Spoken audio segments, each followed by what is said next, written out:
10 clubes no mundo que mais lucraram com transferências nos últimos 10 anos. Em sexto lugar temos então o Sporting de Portugal, que é o primeiro, né, de spoiler, 3 clubes de Portugal que vão aparecer aqui na lista. Nos últimos 10 anos eles lucraram 254.290 mil euros. E dessa lista aqui é o primeiro clube que conseguiu, mesmo vendendo jogadores e lucrando bastante aí, ganhar títulos relevantes, né, nesses últimos 10 anos. O Sporting, no momento da gravação desse vídeo, é o atual campeão do Campeonato Português, usando um time cheio de jogadores aí revelados pelo próprio clube ou de outros talentos que vieram de outros times. É o caso, por exemplo, do Pedro Gonçalves, que o Sporting foi buscar na própria Liga Portuguesa, né? Ou do Nuno Mendes, jogador que veio da base aí, já foi emprestado pro PSG com opção de compra por 40 milhões de euros. Ou seja, pode ser mais um lucro cabuloso pro Sporting. Mas por enquanto, algumas das principais vendas aí são o Bruno Fernandes, que o Sporting comprou por cerca de 10 milhões de euros e vendeu por 63 pro Manchester United. João Mário, que o Sporting revelou em casa mesmo e vendeu pra Inter de Milão por 40 conto. Slimani, que cara, o Slimani é um caso à parte, né? Para tudo, presta atenção. O Sporting foi buscar o Slimani lá na Argélia e pagou 300 mil euros, beleza?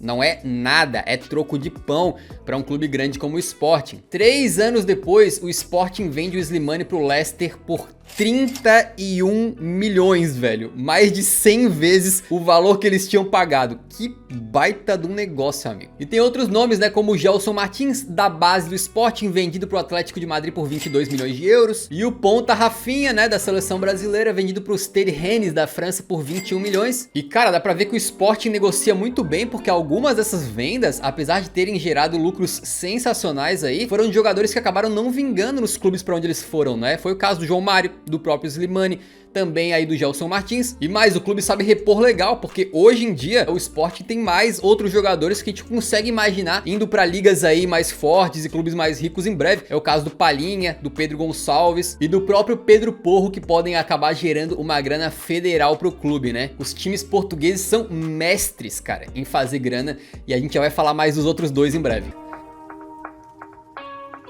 E o segundo time que mais lucrou com transferências nos últimos 10 anos foi o Porto, né? 395.740 mil euros. O Porto pegou aquela ideia de comprar barato e vender caro, né? E levou ao máximo, principalmente com os olhos voltados sempre para a América do Sul. E o Porto, né, assim como outros clubes portugueses, tem a vantagem de, primeiro, jogar na Europa numa liga que tem bastante visibilidade, tudo bem, não tanto quanto a Premier League, por exemplo, óbvio, né? Mas ainda assim, o que acontece em Portugal tem bastante visibilidade, principalmente para outros times que são sempre de olho no mercado português. Além disso, é um clube que volta e meia tá jogando competições europeias, né? Tá sempre aí participando de Champions League e pá. E muitos clubes grandes preferem comprar jogadores, por exemplo, do Porto, porque o Porto e outros clubes assim servem como se fosse um teste, tá ligado? Às vezes, se você investe num jogador brasileiro, você não sabe se ele vai vingar. Então, os mestres da negociação do Porto lá compraram, por exemplo, o Militão do São Paulo por 7 milhões e venderam por 50 pro Real Madrid. Luiz Dias pagaram um pouquinho mais de 7 milhões, venderam por 45 pro Liverpool. Mesmo valor que eles venderam o zagueiro Mangala pro Manchester City e o Rames Rodrigues aí pro Mônaco. 40 milhões de euros pelo Hulk, né, vendendo pro Zenit.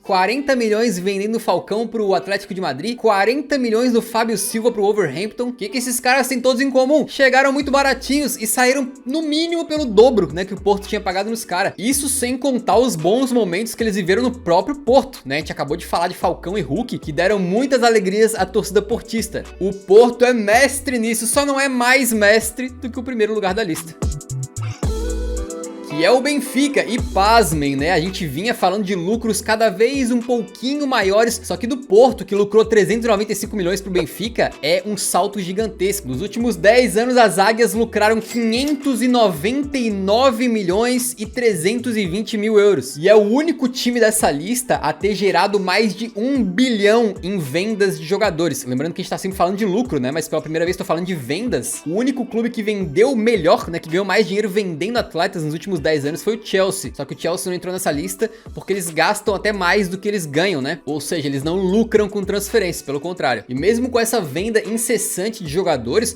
o Benfica ganhou 5 vezes a Liga Portuguesa desde 2012-13, quando começa esse início do período em que a gente tá analisando. Fruto, mais uma vez, de um grande trabalho de scouts que conseguem identificar talentos aí vindo de vários lugares, principalmente América do Sul, e também da própria base do clube, que gera muitos ótimos atletas, é uma das melhores do mundo. E o Benfica é responsável pela quinta maior venda da história do futebol, que foi a ida do João Félix pro Atlético de Madrid por 127 milhões e 200 mil euros, sendo que o Joãozinho era atleta da base do Benfica, então digamos que todos esses 120 milhões de euros foram um lucro, né, digamos assim, simplificando. E a mesma coisa dá pra dizer da segunda maior venda da história do clube, que foi o Rúben Dias pro Manchester City por 68 milhões. Os caras são bons de negócio, velho. A terceira maior venda é Ederson pro Manchester City. Os caras também venderam o Witsel para o Zenit por 40 milhões, Raul Jimenez pro Wolverhampton por 38, Semedo pro Barcelona por 35 milhões e 700 mil e vários outros camaradas, cara, a gente poderia também ficar o dia inteiro listando, né? Lindelof, né? Renato Sanches, o Rodrigo, o Gonçalo Guedes,